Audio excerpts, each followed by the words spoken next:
I remember like when you used to make us buy your clothes out your closet with a deck of cards. Y'all trying to buy these clothes out my closet? We was like, hell yeah.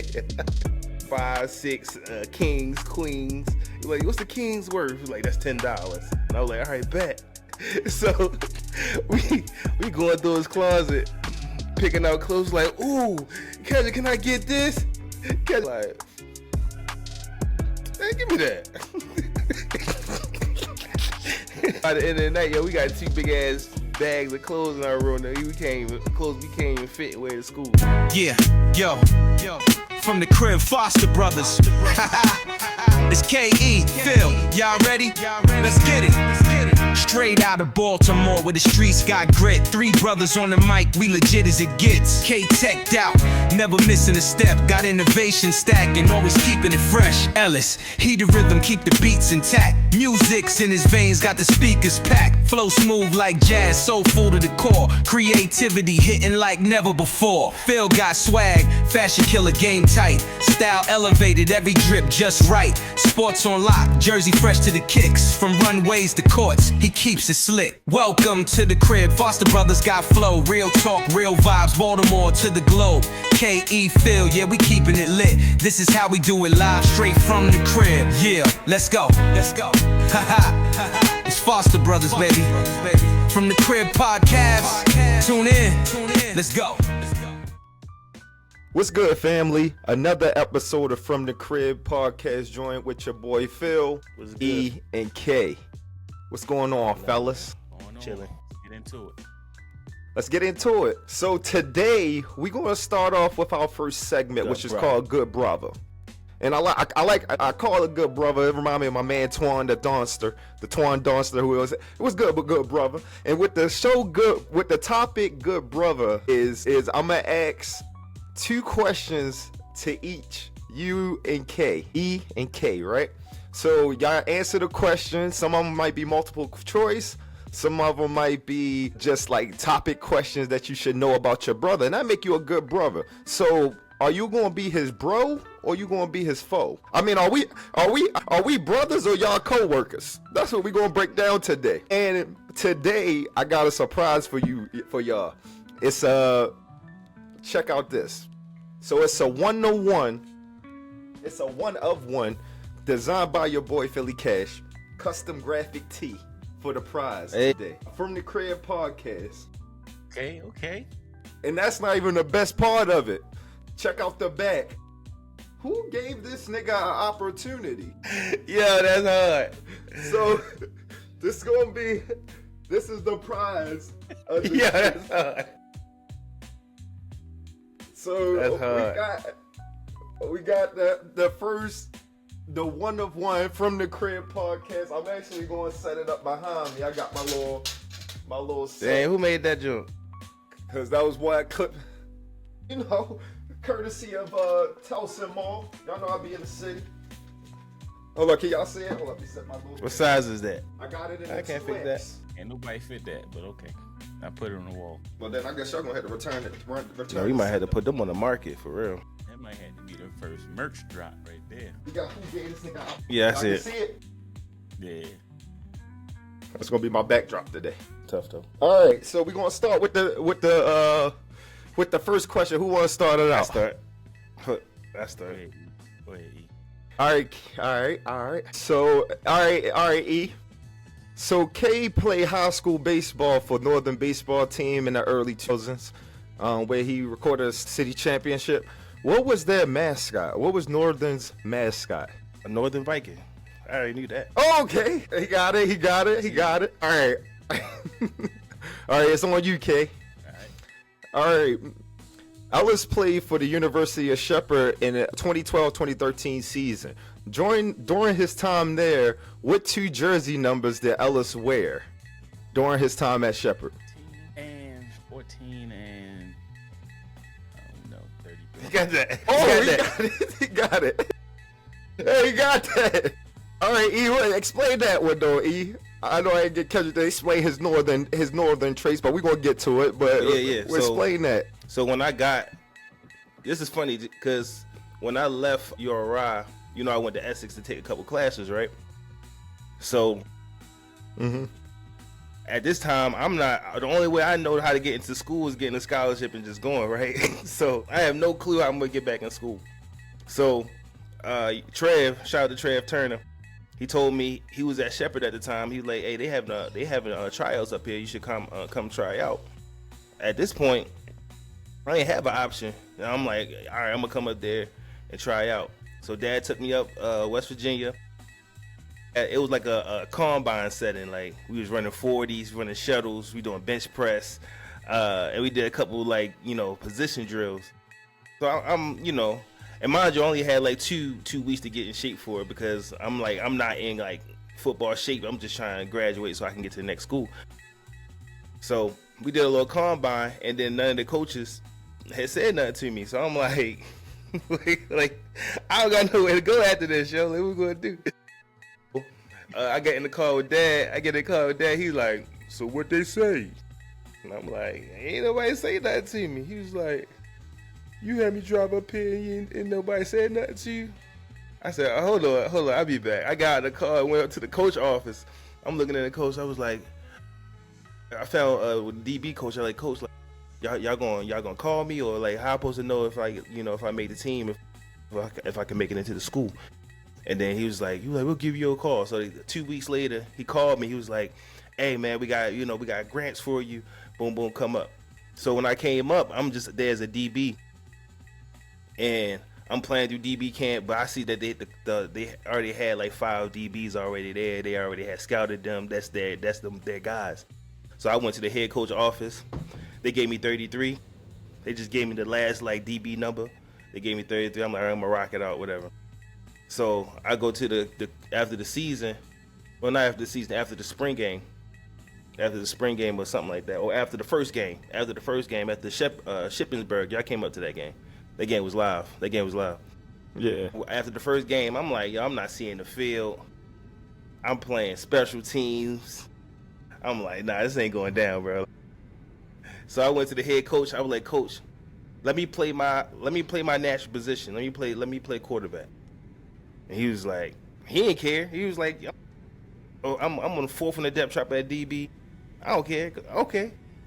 The next practice, went to the equipment room. They had 14. They gave me 14. Gave me a yellow jersey, and I'm practicing with the QBs.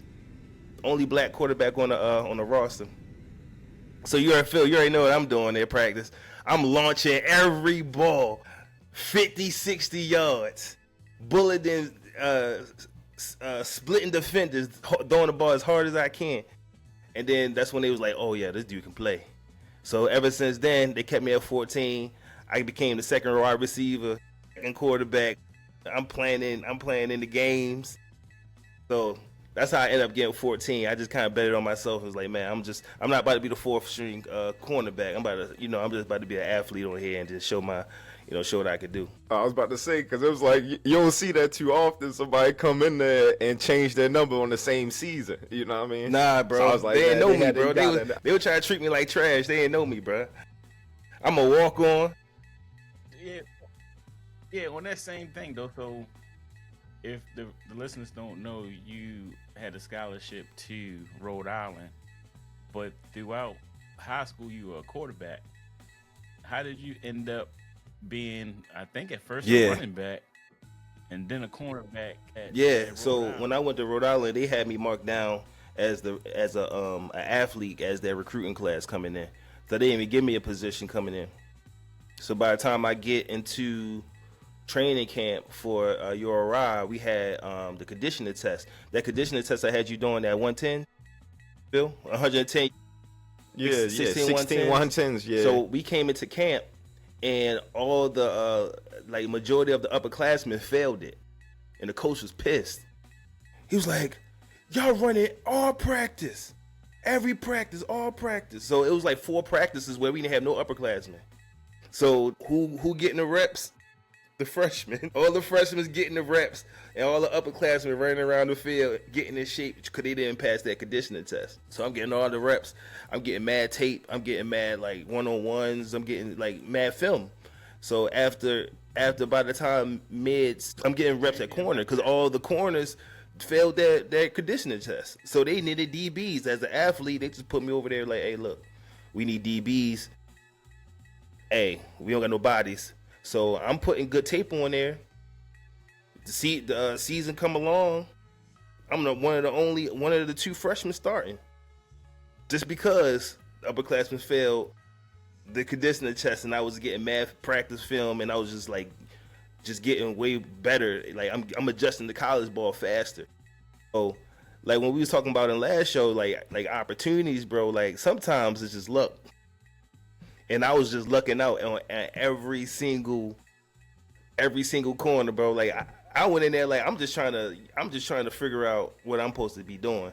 But happened like people didn't fail their conditioning test, and all of a sudden I'm the second corner playing all snaps. So one of the things, and I think this to be true, the coach that recruited you ended up going to the NFL before you got there, right? Right. So when we coming in as freshmen, right before we get to camp, we get a call saying, "Hey, Coach Rizzi going to the Dolphins. Do you still want to honor your scholarship?" I'm like, hell yeah. Like, ain't nobody else knocking on my door, bro. Like, so I'm like, yeah.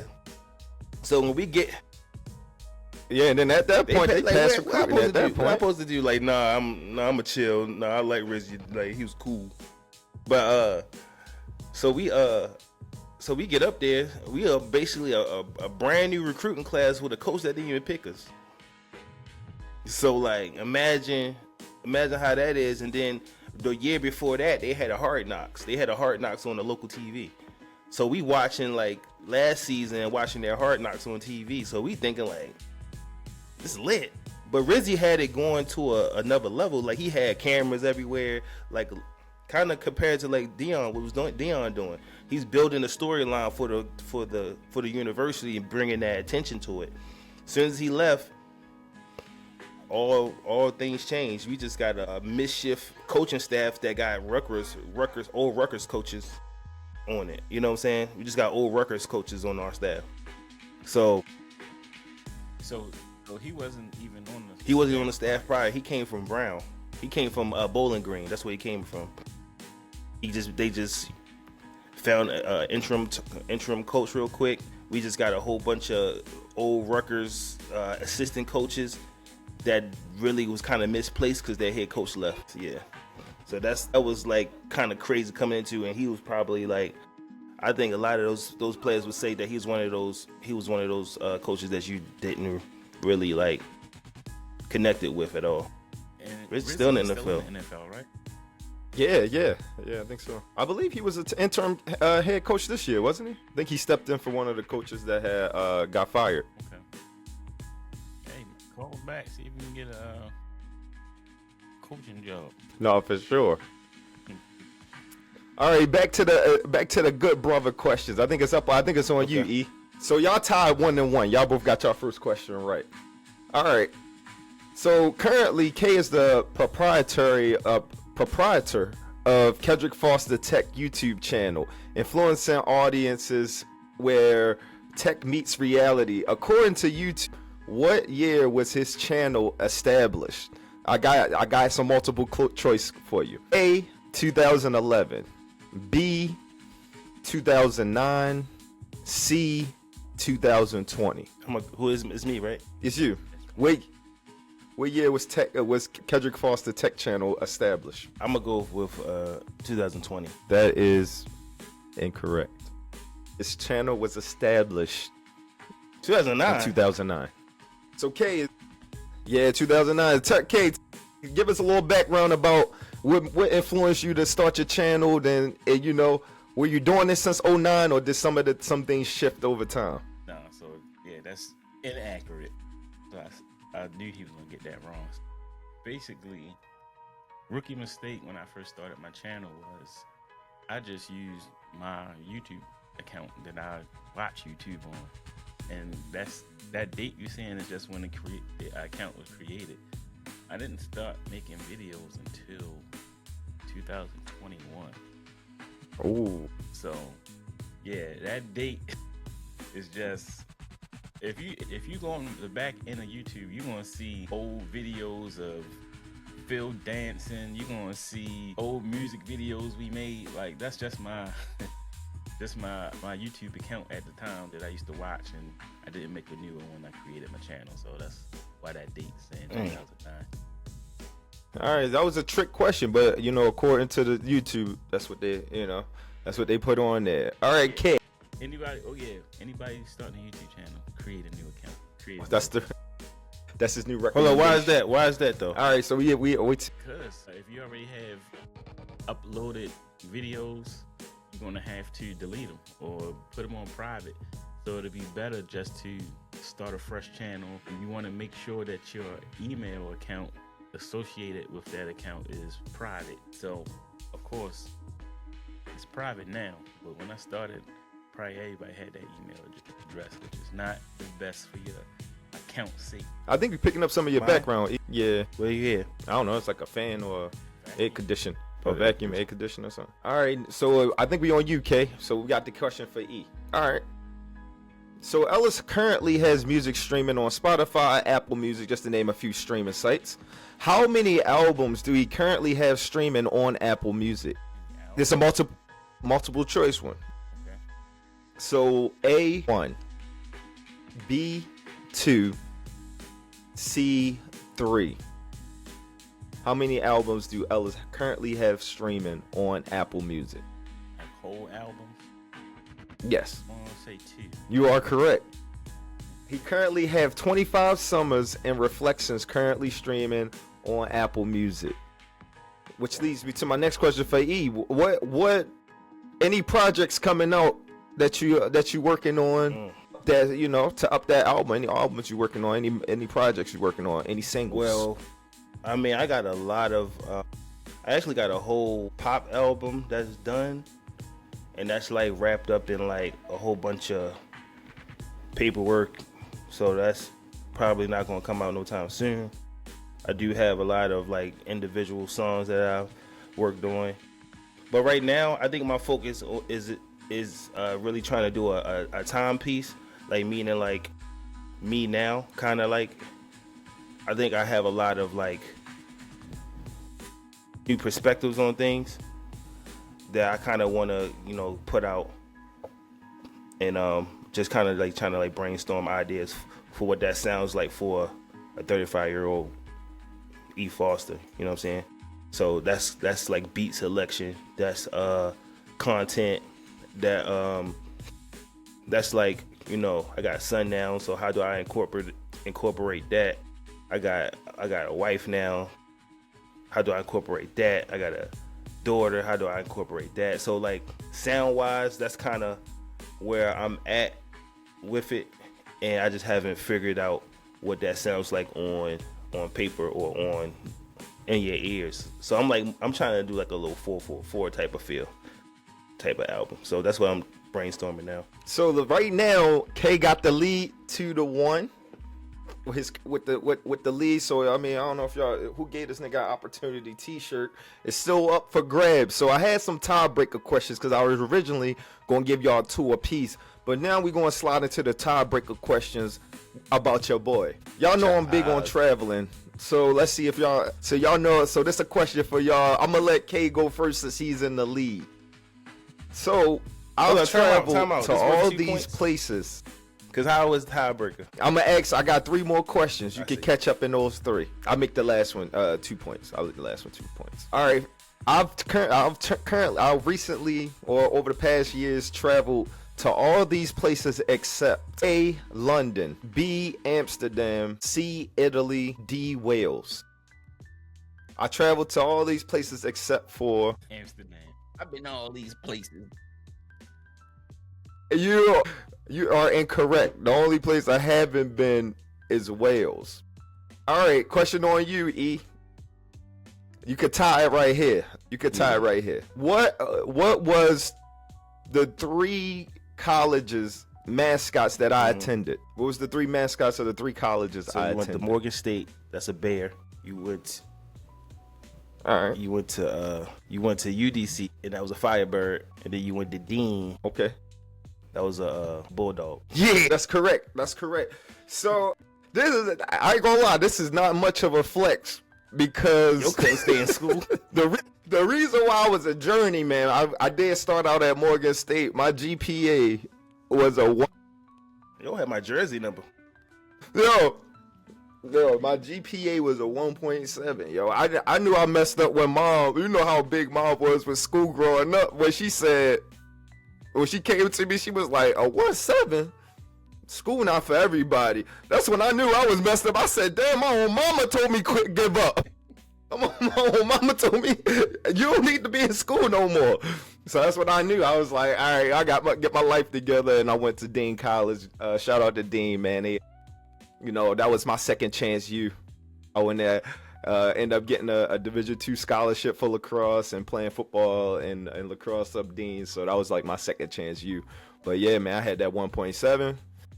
She was like, "What For was people, you doing?" for people who's in high school about to transition into college, what would be some things what advice you would give them going into college, and some things that some pitfalls that you want to avoid? One of my big things I always tell like some of the kids is being where your feet are. Often when you in school, you don't realize that like that drink come to a close. So you gotta kind of be where your feet are and focus on getting your grades together, because even coming out of high school, I didn't know as much that I needed to know for NCAA clearinghouse. That joint was a whole different beast. And around the time when we was in high school, they made 60 passing. But when you passing with 60s, NCAA clearinghouse, your GPA suffer, and then the NCAA don't accept those as core classes. So you got to get a 70 or better in your courses in high school in order to pass NCAA clearinghouse. And that went into a lot of reasons why I'm like, all right, I'm supposed to be playing these sports, but I'm ineligible. So now I'm just going to go and party. And it was like my first time being out the house and getting a refund check. So all these different things is you got to be smart about. It's definitely being where your feet are, making sure you're locked in to get those grades, at least a 70 or better, at least. Just so you can, you eligible to play. Because that I didn't take that stuff seriously. I was just like, oh man, I'm just going to college. My thing reset. But whole time your SAT and some of those core courses that you take in high school follows you into the college. Yeah, that's absolutely. This lead into like one of them stories I don't even think y'all know about. Oh, my advice is, if you have the opportunity, you have the chance to go out of state to school, do it. Because that's one of my regrets is I never went out of state to school. And I had the opportunity. Y'all don't know this. I had got a scholarship to this school in Waterbury, Connecticut. Waterbury. What was the name of the school? It was called Tokyo Post. Never heard of the school before. Have no idea how to coach even, because back then, I ain't gonna say there wasn't internet, but I wasn't on the internet, so I had no idea how to coach even knew anything about me. But and this probably was, I don't know, D3 probably, D2. I ain't never knew that. I didn't either. They sent me all this information, and first of all, my grades wasn't good either. But the only thing that saved me was I got a good grade on the SAT. So they sent me all this literature from the baseball team. The coach was sending me like this big packet of like the team media guide and all this. And this is stupid of me now, but I opened it up. I was flipping through all the pages. Then I was like, hold up. Went to the website, went on the website, was flipping through the website. I ain't seen not one black person nowhere on the website. And nowhere in none of the literature they sent me. And that's why I decided, that might not have been a bad decision. Yo, that lead me to a question, Phil.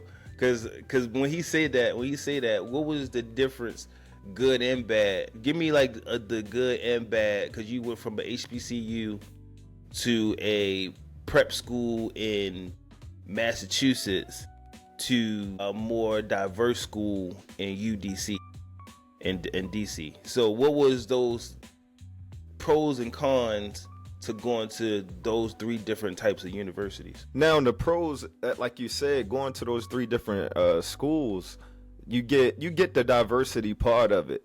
I pretty much had like conversations with all different walks of life, and it kind of helped me in my professional career today, being able to relate to so many different people, whether they play football, lacrosse, whether they dancers, whether they Asian, whether they Hispanic, any type of race or walk of life. I'm able to kind of relate to and have a conversation with, because I think I told you this story, E, back when when I was in school in Massachusetts, we driving 8.5 hours away.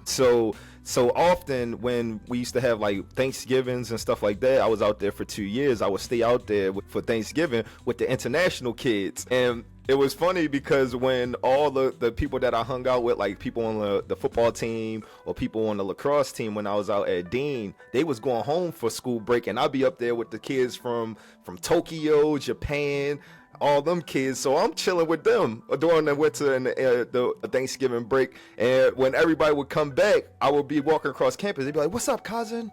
What's up, cousin?" So they used to call me cousin. All the Asian people used to call me cousin. So people used to be looking at me like, "Yo, how the hell you know all these people?" And it was because like going to those different schools like made me understand that it was a bigger culture. Like Kay said, as one of his regrets of not leaving Maryland, if I wouldn't have left, I probably wouldn't have had those experiences and met some of those cool people, because they ended up at Dean. But then the next year I was like, "Hey, what school you going to next year?" They was going to University of Southern Cal. They was going to Princeton. They was going to some really pretty good prestigious schools, some Ivy League schools. And it was cool to be in those classes and being able to spend like 2 weeks just chilling with them, eating food. They was giving me like seaweed chips. I'm trying all different types of stuff up there. And so that was one of the pros. I'm gonna say like the you said like a con of going to all those schools. The con of going to each one of them. Let me simplify. Con of going to What's each better, HBCU or WPI? Trying to get me in trouble. Y'all trying to get me in trouble. Trying to get me in Not for trouble. real though, like. You just stay here. I gotta live here. Not for real though, like, what's better, HBCUs or WPI? All right, I'm gonna say this. What's better? They different, bro. They both good in different ways, right? Because at the WPI, you kind of forced to kind of be shaped into their way of life. You probably know by going to URI. They got different festivities than the HBCUs. But the HBCUs got a little bit more ingrained in like the different culture of it, where like you get to see fraternities and sororities. You get to see the different sports teams. You get to see their homecomings, like the homecomings for a PWI and a HBCU look very much like different in a sense in terms of like the different festivities and stuff like that. So I wouldn't say which one. I couldn't say which one is better, to be honest. But I'm not gonna lie. I wouldn't rob my experience missing either one, to be honest. Like I needed both of them joints to be who I am today. Yeah, I'm. But I will say going to a commuter school, because the University of DC, not to leave them out, it was more of a commuter school vibe, but you were able to build different relationships with the people in like the athletic department, and I also did film up there, so it was cool to do like a lot of student films and have everybody in that city, because that, in my opinion, that was probably the best location if I had to give it a rating. I don't know. I don't have a popular opinion on that. Yeah, because you went to three. You did a three-peat too. But I went to predominantly white schools, and it gave me. I don't know. I have a weird. I don't know. Yeah, because you went from Rhode Island to West Virginia. West Virginia was. West Virginia was. Nigga, is you. West Virginia was way crazier, but like, I don't know, yo. It's that feeling like you didn't get to, like, HBCUs make you feel like you didn't get to sit in the back of the bus with all the cool kids, but you sat closer to the front to get to talk to the teacher, and like the next, tomorrow's assignment, if you get what I'm saying. So you miss all like the cool stuff that happened in the back of the bus, but you sat in the front of the bus and learned all the like the stuff that you didn't know you was gonna have to know as an adult. You know what I'm saying? Because like when you go to a WPI like Rhode Island, yo, you step on campus and you automatically displaced. You know what I'm saying? So it's not like you got a welcome committee like, all the black kids over here have a good time. It's not like, it's like they put you in this environment where one is controlled and it's controlled not for the people that look like you. You know what I'm saying? So you gotta have to have like I don't know, bro. You had to kind of learn on the fly on trying to figure out how to, and this might sound crazy, bro. Like at that age, at 17, 18 years old, like you had to figure out how to talk to white people. Like, and you don't think that's a thing, but then you be like, I don't even know what to say with these, like I don't know what to say to these people. Like, because it's like, let me tell you this quick story because it kind of, it's because it's weird because this is when you figure out like, damn, this is, you are a product of your environment and you kind of programmed to think a certain way. So like our first day on campus, our first night on campus, mind you, in WPIs ain't no it's co-ed. So it's not like, oh, the boys dorm and the girls dorm, the boys and the girls are living together. That already throw you off. Right. Like you got boys and girls living on the same floor, like, okay, boom. So but I'm with my homeboy, one of my teammates. He from PA, my man Ali. Black dude. His name is Ali Muhammad. Crazy name though. But one thing I realized about him, he had that button where he can do both. Like he could talk to us with the hip hop and all that, just the good as anybody. But then he could have that button where he could switch, like, hey, how you doing? Hey, what's your name? Hey, what's your name? Beautiful. Like he talked to the white girls like it was like it was nothing. He had that first day, everybody's door is open, everybody playing Madden in their room or playing that music. You walking past every room, the girls got that little lights hung up. Their rooms always look nicer than the dudes' lights. And the dudes' rooms, they got the snacks, they got the boom, boom, boom. But like when you see that, bro, and you just your brain shut down and you feel like you gotta go into like a mute, like you go to mute, like now you in like you just in the observe mode. You just observing that. Yo, this is a problem. This is a problem, bro. Like I was programmed not to even know how to talk to these like that was crazy to me. No, so it's like, you ain't the only I don't one. know if people like ever like experience that, but when you go to the HBCUs or you go to like one of the homecoming joints, it's like it's cool, but you still don't feel accepted because you went to WPIs, because it's like that's just extra super aggressive. If you think about it, if you've gone to them things before, they just like super like you don't understand that either. Then like, yo, hold up, these black people, bro. Why I feel like I don't know what they got going on over here. Yeah, now I'm out of place over here because they don't do that over there. It's like, Nah, for real. yo, it's weird, bro. It's weird. I don't even know how to put it into words how weird it is. Like, because once you kind of cross that barrier and you feel like you just as normal as everybody else, and you can add to WPI just like anybody else, then you kind of build a confidence about yourself. Like, I don't care what nobody say. These, you know what I'm saying? I don't care what no one say. I'm comfortable with my own skin. I'm from this place. You ain't gonna make me feel ashamed of myself or who I am. So that's like a confidence that you get off the rip when you figure it out. But then you saying like, do the people at HBCUs just feel like I'm myself because I'm comfortable? I don't have to change, right? Because I'm just me. But that's the weird. And that's the weird dynamic, right? Like you said, the diversity and the different people going to a PWI opposed to a HBCU. But when you go to a HBCU, it's also some divide in that culture as well. Where though you have like fraternities, different sororities. Not only that, you go into an extra dynamic of people perception of where different people are from.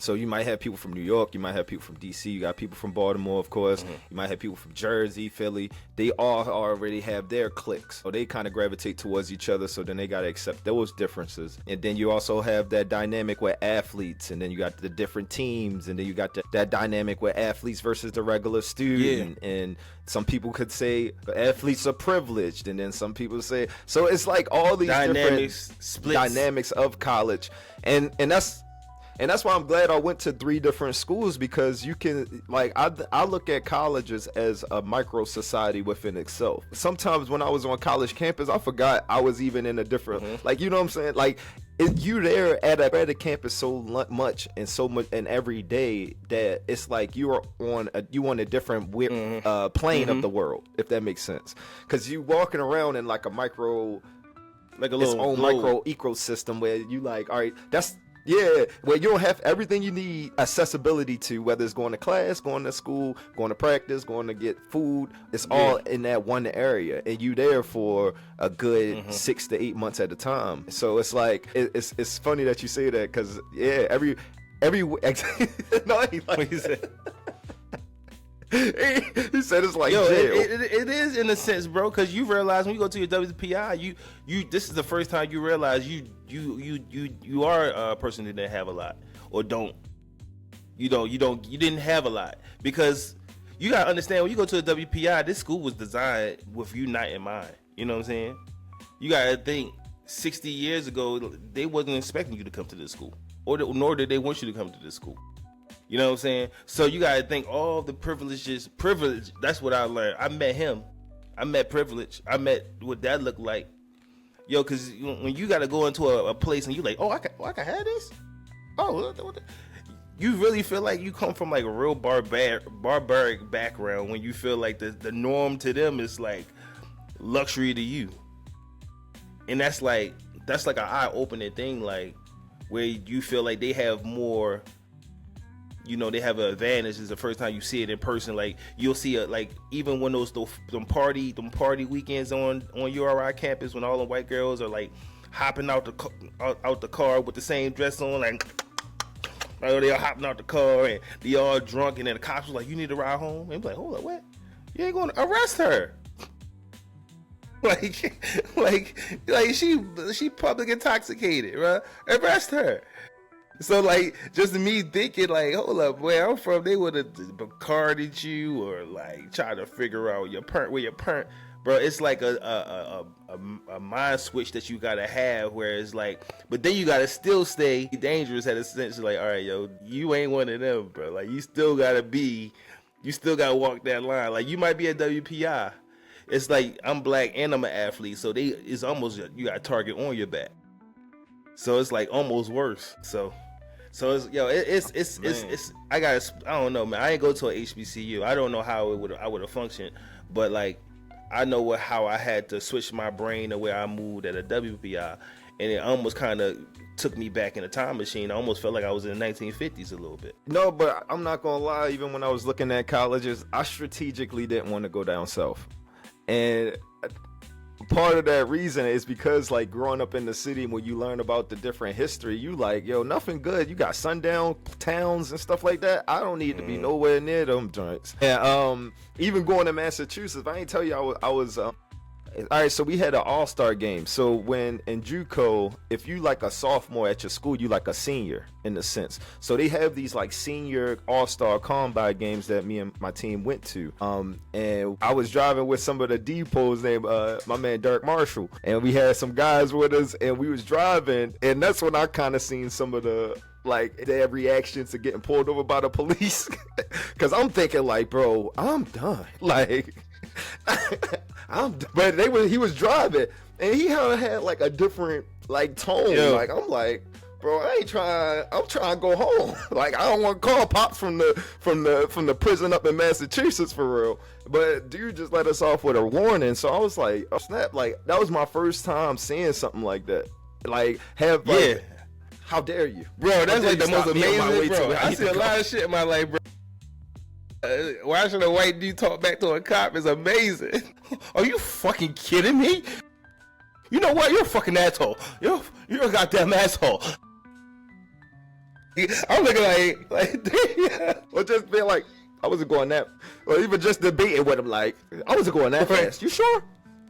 They had the cop unsure, like, you're right. You know who my goddamn dad is? You know who my fucking dad is? I said, you gonna get us killed. No boy. But it is. It's different. Sure. It's definitely different because even if I brought some team members and some guys I used to hang out with out there, You'll see different stories, man. You'll see different stories of like how they was treated when they was pulled over. Some of them even had to spend a night in jail type shit. So, it's just lucky. It's just lucky to draw sometimes, but at the same time, bro, you do see how different people move at these different places. It's kind of eye opening. Yeah. So back on the college thing, right? So the way that like the world is and how you experienced that outside of college after you got out of school, if you had to go back, would you, not you personally, but like if you were giving advice to somebody, would you recommend everybody go to college? Well, I recommend everybody go to college. I recommend everybody go to college. Wow. Surprisingly, bro, I'm 50-50. 75-25. I would say I'm only 75-25. I go to school for free. I say it had to be a pursuit of something. Yeah, if I can go to school for free, that's different. Get a scholarship. That's the only way I'd be like, yeah, go. Exactly, and that's what I said. Like, if your passion is in something that requires it, I would recommend it. Yeah, exactly. Like something in the medical field or something. Anywhere. Or if you're looking at like if you really chasing a dream like I was, or just playing like some type of professional sport or playing some doing anything, I would recommend college. But the way of the world now, I feel like with training different with YouTube and getting certifications and stuff like that, you could possibly make just as much as a college grad, in my opinion. Even if I were to say recommend a trade school over some of them, but even with myself, I figured out because I started in electrical engineering, that could have contributed to me getting a 1.7. But I thought you said what? Say that again? Math and science in high school. I was electrical engineering at Morgan State. That was my major. Yeah, that's why you got 1.7. So then, look, I had to switch over to liberal studies when I got to Dean College, and then when I went to University of DC, I was mass media communications. But it took me a journey to figure that out. But the only reason I was jumping from school to school is that I was chasing the athletics. So, I mean, like you're saying, if your goal to make money, I would say you could go many different routes. But if you're chasing something that's real specific to a certain craft or skill set, I would recommend college for sure. But it's hard to give that a solid answer because kids don't really know what they want to do that early on at 18, 17 years old. You don't have an idea what you're still building your confidence and your knowledge about the world at that time. Yeah, and that's my point. Like if you're 17, 18 and you don't know what you want to do and you're gonna take and put yourself $100-something thousand in debt to go to school and you don't even know what you're going to school for. Yeah, that need to be something that you need to rethink. The concept of college is dumb. You know what I'm saying? You might as well go to jail. You put your life on hold for 4 years.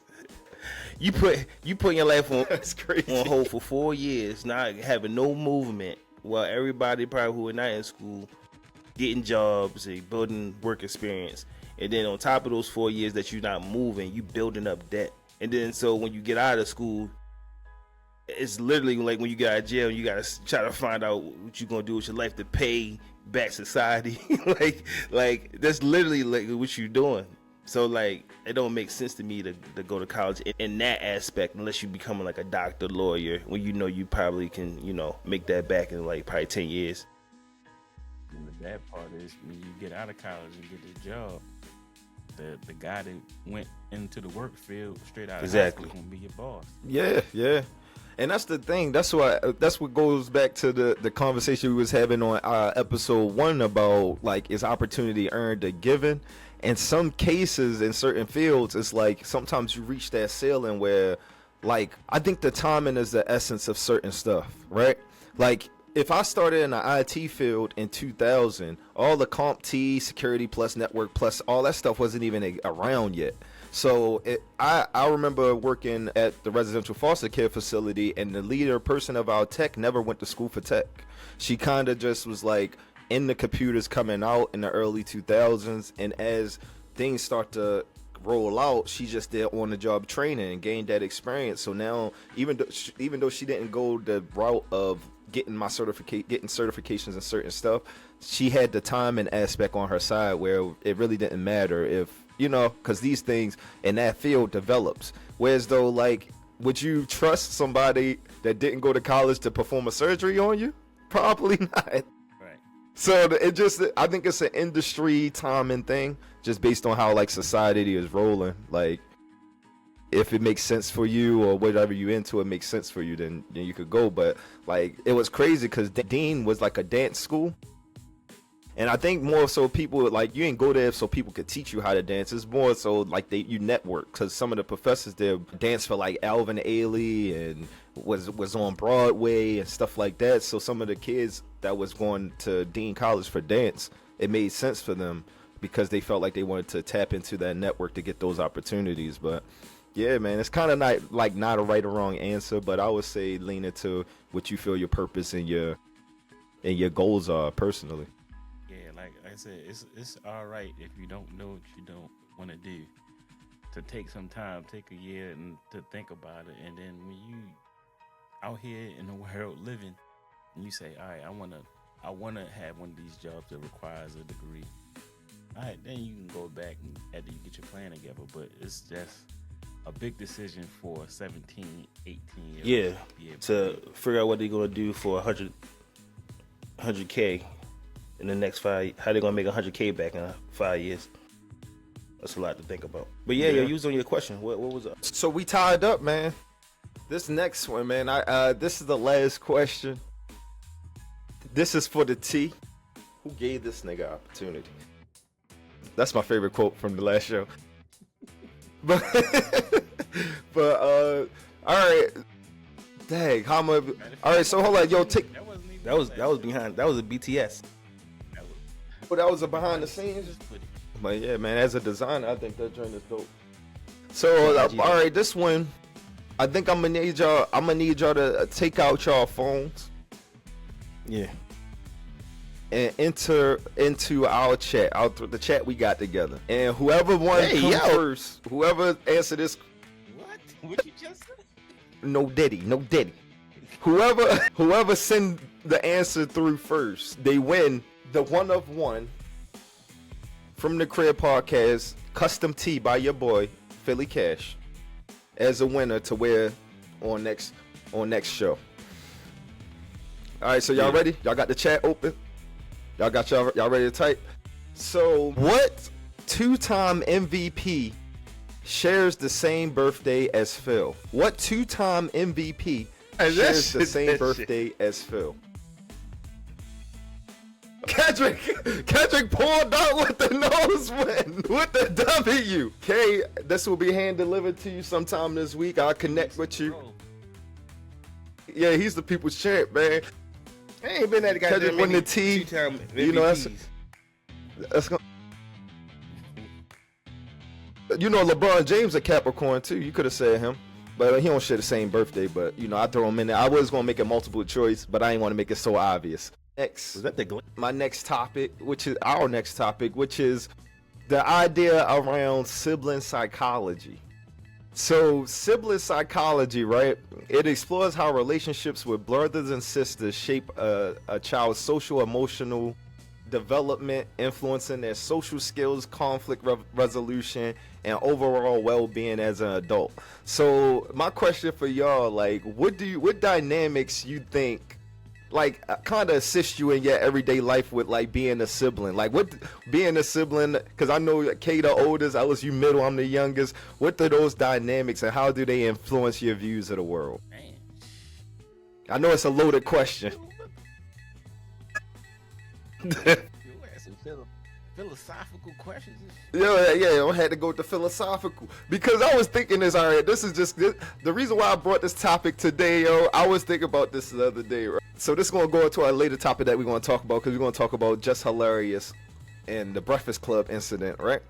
But just to bring it full circle, I was thinking like, what did Kendrick think about when he spent the first 6 to 7 years by himself? And then Ellis came along. I'm sure he was like, who is this nigga? And then to have me born like a day after his birthday, I'm pretty sure like he was like, who is this nigga? So I'm just like, I want to understand like y'all, because y'all been around as long as I've been alive. So how does that play a factor in y'all seeing how the family grew? You know what I mean? Being the originals. first of all, I think being the only child is overhyped. I'm glad I didn't have to grow up my whole life as the only child. First of all, what I do remember, I know each one of y'all was supposed to be a girl. Damn. Yo, they wanted to be a girl at least. I do remember that, and I remember when Phil was born. Was like right after my birthday. So I mean, that was so long ago. Like, of course, like I was excited. I mean, it was like, oh, a new baby here. It's not like, man, I'm not the only child no more. Like, you don't really be thinking about that, because at the time it was like you just sitting in the house. Like, of course, y'all know I used to spend a lot of time with Tiger, so I was never really like by myself. But when I came home, I'm by myself. So that's why a lot of times I would go spend time with Tiger and Sherelle. I'd be around Richwood with Eric and them and hanging out over there or down grandma's house. You know, then I was hanging out with Brandon up the street. Yeah, up the street, yeah. It was like I was never like by myself, but then it was a whole new experience to have like a new baby in the house. But it was like, wasn't like I could play with y'all. It was just like, all right, there's a baby in here. But I mean, it was like we going outside and playing or nothing like that. So it was just like I was at the age where we wasn't really that close in age like that. More so how you and Phil, y'all were a lot closer in age, so y'all kind of came up through. Like I don't think we ever went to the same. I think maybe me and Ellis maybe went to the same. What, Guilford? Time. But I only think like maybe. Yeah, maybe Guilford. Maybe Guilford. But like, yeah, like other than that, like we were so far apart in age where it was like a lot of it. I feel like I was like an absentee deadbeat dad. Like when y'all grew up, because I was there, but I wasn't there for like the day to day. Like, of course, like I got my friends, and like the world is a lot different now. Like you will rarely catch me in the house. Like I'm out, like I said, we outside riding bikes. Like it's not like the kids now that's in the house most of the time playing the game. Like we was out. So it was like, it was different. Like I think like the time that we really spent the most time together was like towards the end of like when I was about to move out. Like, so I guess like I don't know how y'all was, but I was probably like 18, like when I was like 18, 19, and y'all was 13. I'm guessing like in the start of your probably. I think Ellis high school. Yeah, so like around that time, but like before that, honestly, I feel like it was a blur for real. I mean, like what y'all remember at that time of like when I'm in high school, and I'm guessing y'all. I know, I remember.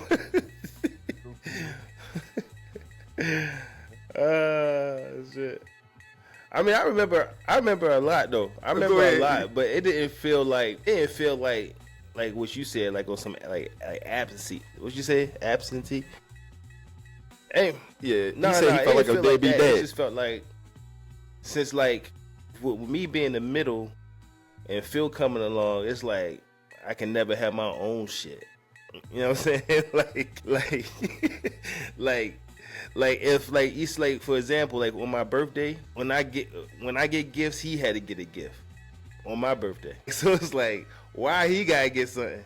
So it's like, that's how that go. And then even when it came, since we was like so close in age, it was like, why I can't get my own kind of shirt and he can get his own kind of shirt instead of getting the same shirt in different colors.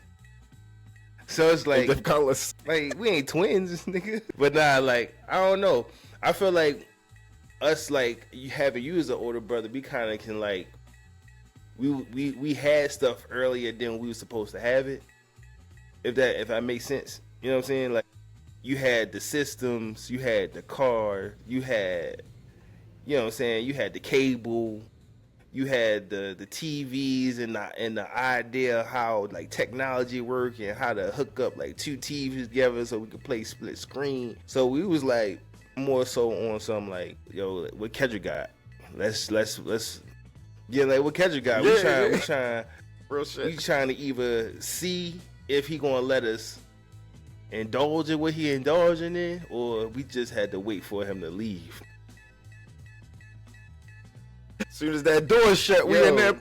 But it's so funny though. It's so funny because now that like I have like a teenager in the house, and how Kedge used to lock his door all the time, we had to knock on the door like, Kedge, can we play? Kedge, can we come in? Like, it's so funny, yo, because that's kind of how like I remember that time, because it was like we know we was about to get something, like we was about to get into something, especially when we got old enough to actually like play the game together. That was like probably the funnest time where we actually kind of started indulging in like the game stuff.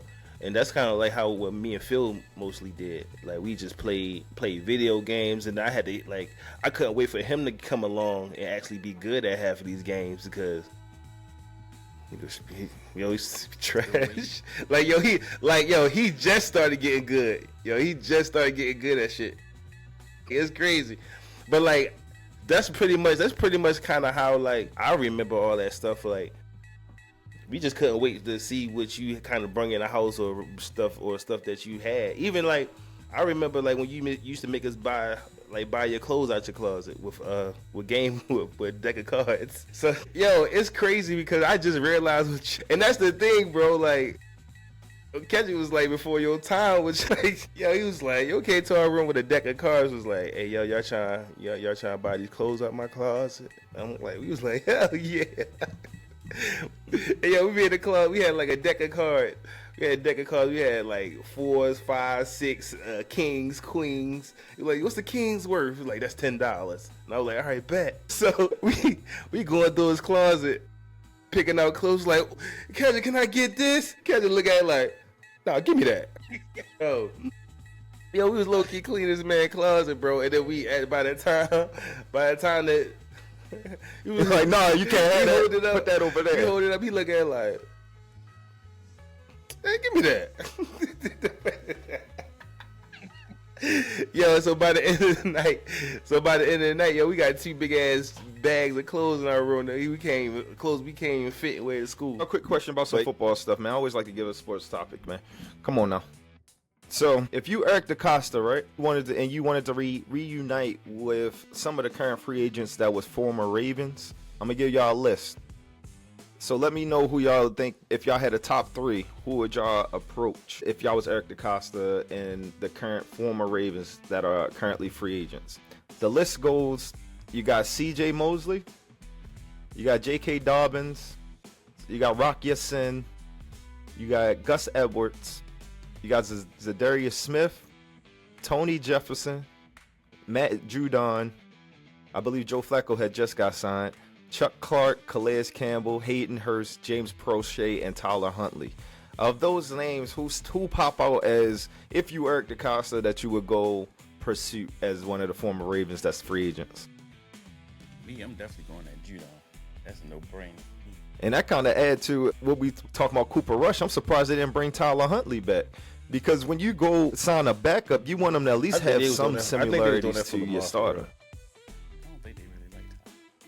I think they just keep him on the roster. They had a relationship. Keep him in the room. What? Lamar happy.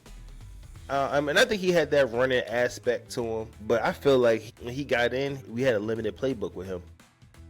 And I just me being a quarterback, I hate his release and his throwing motion. Me personally, if I was if you was Eric Costa, give me one offense and one defense. You get that big presence in the middle. Once again, you can't replace size. You can't teach size. You can't replace it. On the offensive side, I'll give you the list again if you need it to give us another power element. I think at Derek Henry being at his age, I think always taking a little bit off his plate is always a good thing, just to keep him longer, keep him fresher. Because I don't think even though Hill and Mitchell are good players, our offense is not really geared to having speedy backs. I think we keep Gus, we can stay with that same formula. It's kind of like, ground and pound, throw the rock, and we don't have to really switch up anything and have to change too much in our play calling. What about you, Kay? I know you gave me a defense, but what about offensive? Who was the options again? We got J.K. Dobbins, you got Gus Edwards, you got Joe Flacco, Hayden Hurst, James Prochet, Tyler Huntley. Of those, who would be on your board just to bring back, or just entertain to bring back? I would entertain bringing back Hayden Hurst only because I would entertain Trey and Andrew. That's interesting. For me, I would say I would get Matt Judon for defense. No, actually, I would go another way. I would get CJ Mosley back for defense. And I would say JK. I think that would be another a complete bat, because you already got all. But you're not asking him to be a bell cow. Don't even matter. I would take one hit and you down the backup running back. Not to mention, if I had to pick between JK and Gus, I'm going Gus just because he's another Derrick Henry. You already got Keaton Mitchell and you already got Justice Hill, which is your more shifty type running backs. You don't need another one just in a similar build as JK. But if you want to get, some, God forbid, Derrick Henry was to go down for a couple games, then Gus can fill in for that role. So in a nutshell, Just Hilarious joined the Breakfast Club in the early 2024. She had to leave she had maternity leave and returned in November. But while she was out, a co-producer, Lauren LaRosa, joined the show in Jess' place. She was taking over some of her segments, just with the mess, and also speaking on different topics. Upon Jess' return, she secured the role as the fourth host, along with DJ Envy, Charlemagne, and Just Hilarious as well, which caused some conflict between the show dynamics and different segment placement. And recently, Just Hilarious expressed her frustration, saying the show dynamics has been weird and that the co-host that didn't have her back when the show was making these adjustments. So what do y'all think? Do y'all think she handled that situation professionally, or y'all think she could have probably handled it better? What do you guys think about that? Yeah, of course, something like that, you gotta handle that behind closed doors, because now, if the dynamic was off, it's definitely going to be off now that you came out and said that, and people are going to be talking about it. So, I understand the frustration. You have a job, and you come back, it's pretty much somebody taking your job. So, I understand the frustration, but they gotta be a different way I agree. to approach that outside. I watched the Breakfast Club. What about you, E? And I feel like, I don't know if you remember when they had just lost Angela Yee, and they was having this when they was rotating hosts, and they were trying to see who was the best fit. I feel like the best Just Hilarious was when she was filling in and she was just kind of being herself and just kind of making off the cuffs comments and just being more free when it came to her commentary. But to me now, I feel like she pays a lot of attention to comments, a lot of attention to what people are saying, to the point where she almost comes off as if she's trying a little bit too hard, as if she's trying to she gives me you in a job interview and you trying to see everything right, or you trying to just seem way more professional than you were naturally when you were actually funny on the show. So I think that now that she's seeing a lot more success that she's used to, I think for the show dynamic, it doesn't feel as genuine as it used to. Now that this happened, it even feels even less genuine, because it just comes off like some people just can't deal with a lot of people saying certain things in comments, or just a level of success, or just having success and then having people say negative things about you now. And you can kind of see it in her performances on the show. Even the way she asks questions, she's way more and she loses her comedian timing, her comedian edge, because now she's trying to seem like she's trying to come off way more her comedic edge to it, like a journalist, when that's not her thing. Because when Lauren was in, she was killing it, and that was her strong suit. She can report the news, she can tell you the details, and then she had a great rapport with Charlemagne and DJ Envy, and she was doing that during just segment her leave, and then on her segments when she returned. So I get her leave, right? But at the same time, you can see how it affects her. Yeah. on air. So yes, she has a point, but the second thing she has to address is really being able to have fun on the show again and really just be more genuine and not worry about what people saying, because you can see it on her. So I think that's like two things that needs to be addressed on both sides. Yeah, it should be done behind closed doors, but I think there's a talent aspect of it where someone needs to tell her like, hey man, you got to figure out how to let that go, because you're losing your comedic edge on the show, and then the reason why you was there in the first place. And then that's what I agree with that, because like you saying, that comedic element is kind of lost. But like with the short-term stuff, you got a lot of people paying attention to the show because now they looking for any type of conflict between those two hosts now. And after a while, the tones of the conversation kind of seem like catty and unserious to me in certain aspects. And I think that's what happened with a lot of like even entertainers in general. Like when they get to a certain platform or get to a certain status, they all of a sudden sometimes that doubt or that outside noise creep in. Like sometimes you just gotta lean into your strengths, and we see it all the time. I remember when Charles Barkley was first on TV, they would talk about how he talked and how slow, but that's his character trait and dynamic. So if he'd have went and tried to be all buttoned up, that we wouldn't really gravitate towards his words and things that he said like that. You see it all the time with entertainers, like with when Lizzo or somebody they get body shamed, then they go and get surgery, and it's like you can never please everybody, you know. About it. And I kind of, bro, it's like you kind of gotta lose your edge when you start letting people get to your head. You like, now you just phony now, because now I can tell how you move, and you care that people what they saying. So it's like it hit different, especially when it's a comedian. You ain't make fun of it. You should have made fun of it. It's just like yeah. It's just like that. Tell me. Ramsey doing. You tell me. You can see who he came up to me after the game. Like, you tell me. But you see it. But I think it speaks to like your character a little bit. When sometimes you even see it like athlete. I remember watching the Lamar Jackson game a few years ago. I remember one of the radio personalities commented about it's hard to see the ball, or he's only getting away with that read option stuff because the ball matching his skin.